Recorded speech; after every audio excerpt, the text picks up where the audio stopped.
Throughout the show, it's hard not to be captivated by the drama between Big and Carrie. Even if you dislike them both, you have to admit some of the best plots involved them. The heartache, the meltdowns, the lying, the avoiding. I couldn't help but wonder, was it ridiculous, inconvenient, consuming, can't live without each other love?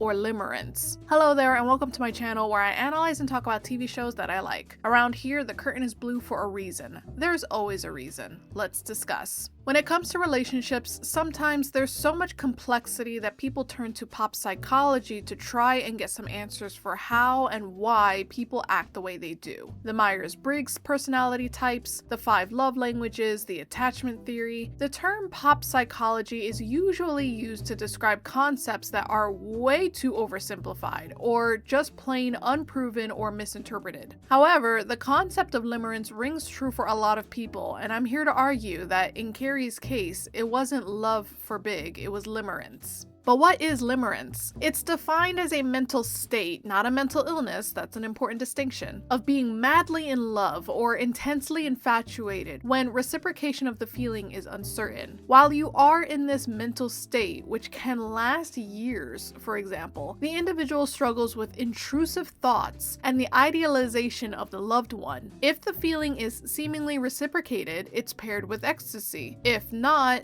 despair. It was psychologist Dorothy who coined the term limerence and wrote the book Love and Limerence: The Experience of Being in Love, released in 1979. She was a professor of psychology at the University of Bridgeport for 20 years. The whole reason why she started taking a professional interest in romantic love is because 2 young men confided in her and told her that their breakups had driven them to alcoholism and flunking a semester. For her research, she ended up administering questionnaires, collected diaries, and interviewed over 500 people. Then she interviewed the French novelist and essayist Simone de Beauvoir for a PBS television station. She concluded on her way home that limerence is not a universal human experience. There are many people that have never experienced limerence and never will. However, Dr. Tom Bellamy, a neuroscientist, decided to follow Tanav's work and publish his findings in April 2025. Dr. Tom Bellamy struggled with limerence for a colleague,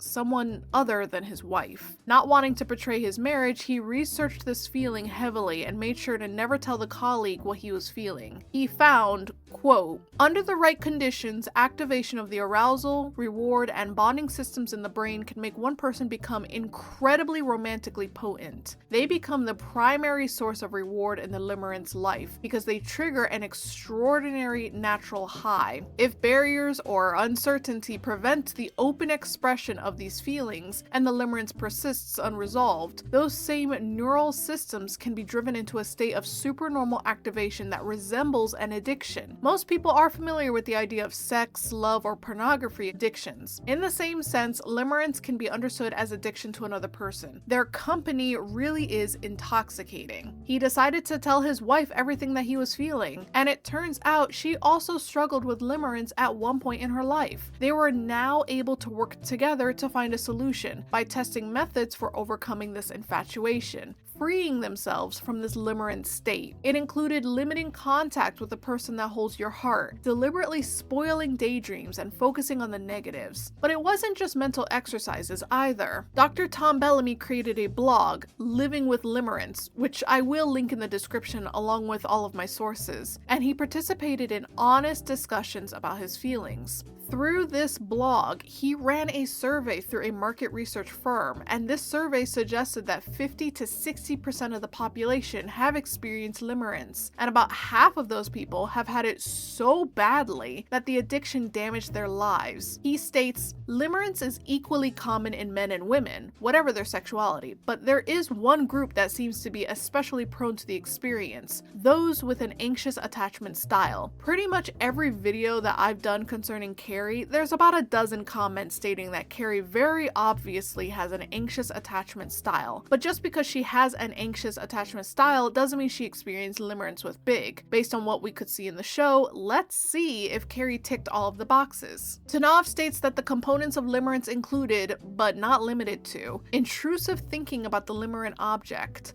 acute longing for reciprocation, fear of rejection and sometimes incapacitating, but always unsettling shyness in the limerent object's presence, especially in the beginning and whenever uncertainty strikes. Inability to react limerently to more than one person at a time, with the exception being when the limerence is at a low ebb or starting to fade. A remarkable ability to emphasize what is truly admirable in the limerent object, even to respond with a compassion for the negative and render it. There are a few more components that Tanav lists in her book, but these 5 components have the most significant evidence in the show that we can see. Things like an aching of the heart and a feeling of walking on air feel a little too nebulous to me, but let's continue. Intrusive thinking of Big and an acute longing for reciprocation from him is pretty much the entire show. It's like 6 seasons of that. But these two combined with the inability to react limerently to more than one person at a time really solidifies that Carrie was in limerence. Season 3, episode 7, Carrie has been dating Aiden for about 3 weeks. During these past few episodes, she didn't mention Big or even think about him at all. But in this episode, she starts to have a very physical reaction. She starts waking up in the middle of the night, sweating and panicking. Could this be the ache in her heart? She starts searching her apartment for unpaid bills or an appointment that maybe she's forgotten. Her physical reaction of something is wrong, something is missing is that powerful. She's not even cognizant of where this feeling could be coming from. She concludes that it's because there's no drama in her relationship with Aiden, and she says to the girls, "It feels odd. I'm used to the hunt. This is effortless. It's freaking me out." But just because she's concluded that she's feeling this way because it's a drama-free relationship so far, doesn't mean she's right. She's just throwing darts at the wall and seeing what sticks. Dr. Tom Bellamy found in his blog that many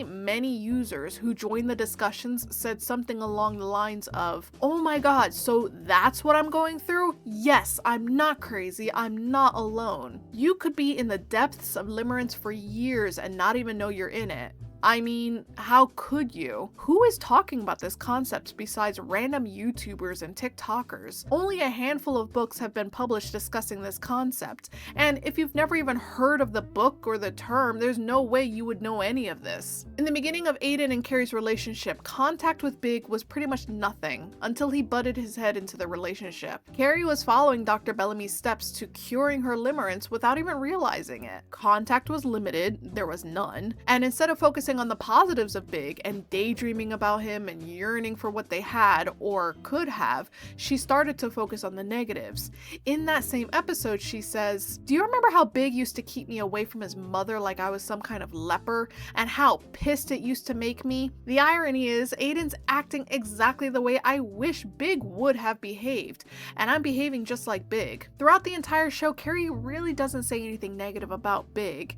If she does, it's usually followed with, "Well, maybe I'm wrong, maybe I'm not doing the right thing." She has that remarkable ability to emphasize what is truly admirable about him, even responding with compassion when he does something negative. Big's behavior the entire time he was with Natasha was abysmal. The worst things he ever did was while he was with her. Does Carrie react compassionately towards him in this regard? Season 3, episode 9, this conversation happens. Big's leaving his wife. He got drunk and told me at the furniture show.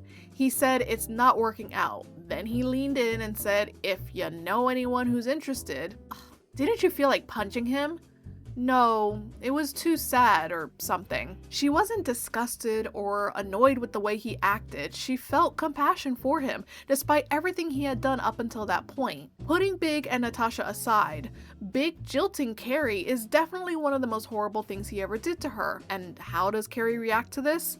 Yes, we know she pelted him with her bouquet in the street. It was incredibly raw and fresh at the moment, but there was also the humiliation factor. All of the messed up, hurtful things that Big did to Carrie was usually in private, but this was in front of everyone. She even says, "I am humiliated," as she bops him with roses. But later, during the quote-unquote honeymoon, she says, "After everything I know, after 20 years of everything we've learned, I threw it all away for the thrill of putting his name on the honeymoon suite. If I met me now, I wouldn't know me. I threw it all away?" Then later, while out with Miranda, she says, "I deserve what I got. And Miranda, In that article, I did not say we want. It was all I want and I think. I let the wedding get bigger than big. I am the reason he didn't get out of that car. Mind you, this is 5 months later and she is still blaming herself for all of this. No blame is going towards Big at all. She looks at Big with compassion, thinking, poor him, he got so overwhelmed and it's all my fault. Back to her inability to react limerently to more than one person at a time. When Carrie started the affair with Big, while he was still married to Natasha, it got to the point where something was off between her and Aiden. Something had changed. She just didn't mesh with him anymore. Season 3, episode 11, while kissing, she just becomes randomly annoyed and irritable with him, and all of the little quirks that he has. She can't explain it. She doesn't understand what's happening. Many fans of the show chalk this up to her feeling guilty about the whole thing, and I do feel like that was a part of that, but when we look at her behavior in other relationships as well, it starts adding up. Pretty much throughout the entire show, Carrie is in 2 phases, limerent with Big or moving on. Her serious relationships that actually have any depth to it at all only happen when she's in that phase of low limerence, when it's starting to fade away. These relationships only happen when her contact with Big is extremely low, almost nothing. If she's in contact with Big, the relationship falls apart immediately, as we see with Aiden the first time around, and the second time. She was only able to make progress with Berger and Alexander because Big wasn't in the picture. But look at what happened with Alexander. Big came back into the picture and her and Alexander aren't together anymore, are they? Now, I know they had other issues, but the cracks really started once Big confronted Carrie on her way to her final dinner with the girls before moving to Paris. In Paris, when she calls Miranda and reveals that she's not happy, she states, "Can I tell you something and you won't use it against me when I feel better and everything's great?" I keep thinking about Big, about what it would be like if I came here with Big. But that's just something I do when things aren't going perfect with any guy. You know, I compare him to Big. The seed has been planted just from him showing up and almost confessing to her. Her limerence has begun again. In another life, Carrie dumps Alexander and moves back to New York and stays single. But that cannot happen with Big in the picture, even if it was just a 10-minute conversation. The fear of rejection is beyond real, and it incapacitates her. We see this in season 1, episode 11, The Drought, where her and Big haven't slept together in just a few days. All of the girls are telling her that it's fine, it's whatever, but she obsesses over it. It leads to her saying this to Big after he doesn't want to kiss and wants to watch TV. "What is wrong with you? Why are you acting so nuts? Maybe I'm not perfect. Maybe I don't fit into your perfect life with your perfect apartment and your perfect pay-per-view fight. Maybe I should leave." And she says this to Miranda, I think I'm in love with him, and I'm terrified that he's gonna leave me because I'm not perfect." When did you get so obsessed with being perfect? I don't know, it's something about him. You should see me around him. I'm not like me. I'm like together Carrie. I wear little outfits, sexy Carrie and casual Carrie. Sometimes I catch myself actually posing. It's exhausting. This isn't someone dealing with the normal amount of shyness at the beginning of a new relationship. It is incapacitating. It is all-consuming. It's limerence. Now, honestly, I could end the video right then and there, but I want to bring in even more evidence from the newest show and Just Like That. And I know there are many that don't consider the TV show canon because of all of the ridiculous things that happen. And I agree to a certain extent, but, and warning, major spoilers for And Just Like That, Carrie's statement after Big dies is incredibly telling. Sometime after Big died, her and Aiden get back together. That's right, a 3rd time. She says to Miranda, "I feel like I was always holding a piece of myself back because of Big. Like I couldn't or wouldn't allow myself to fully go there with him, to just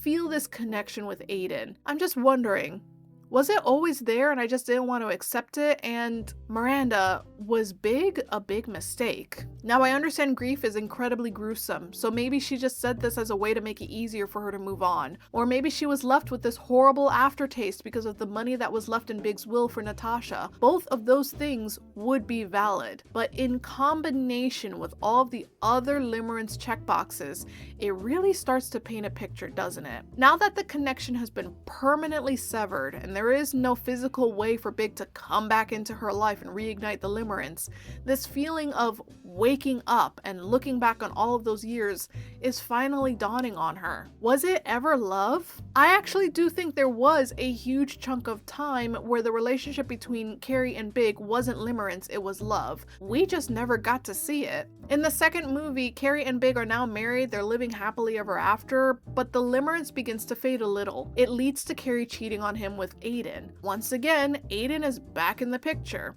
We're seeing a pattern here, aren't we? There were some cracks in Carrie and Big's relationship, but by the end of the movie, we're supposed to believe that they've made up and that they're going to work on these issues together. Aiden goes back to his wife Kathy, and Carrie is with Big. The movie ends. Between the end of the second movie and a small part of End Just Like That, when Big is still alive, I do believe this was actual love. From the small parts we saw, it seemed like they had built a very comfortable and happy life together. It really did seem like they were two halves of a whole, but it was mostly off screen, which is honestly such a shame because I do believe that when they worked, when all of their issues and problems were resolved, they actually did work well together and they were happy together. I really couldn't think of a better person for Carrie, but even if there was a better person, would Carrie have been able to see it while in limerence? I don't think so. Thanks so much for watching. Let me know in the comments what y'all think. Was it love or limerence? If there was a time where we saw Carrie in love with Big and it wasn't limerence, when was that? Do you think Big was in love with Carrie? Or was he also in limerence? Let me know in the comments, and if you have a suggestion for the next video, feel free to leave that in the comments as well. Thanks for watching. See y'all next time.